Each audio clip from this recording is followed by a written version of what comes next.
Hi guys, and welcome back to my YouTube channel.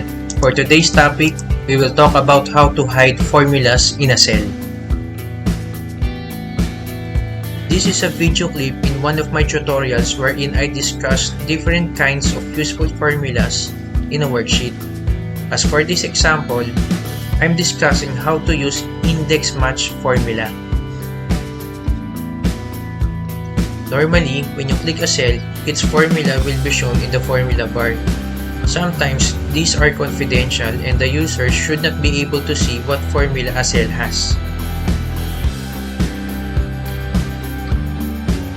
Just like in our previous video, where we discussed on how to lock a cell, you can also hide formula either of a single cell or group of cells.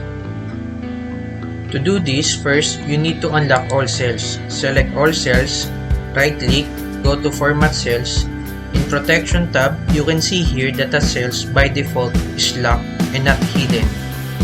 Uncheck the lock box, then click OK. Then select the cell or cells you want to hide the formula. Again, right-click, Format Cells, Protection tab, then check the hidden box and click OK.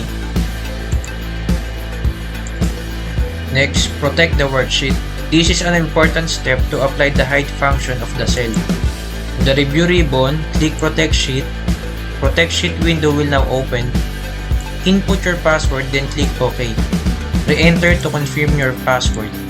Now you can see that the formula in the selected cells are not visible in the formula bar.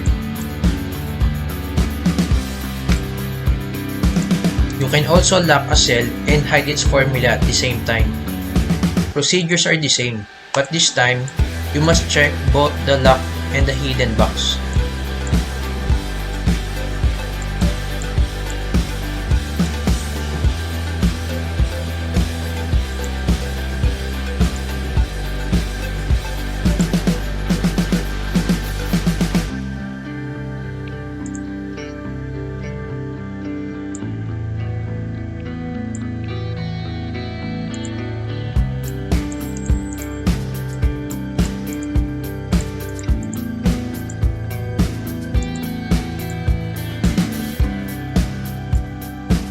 So that's it guys, I hope you learned how to hide formula in a cell.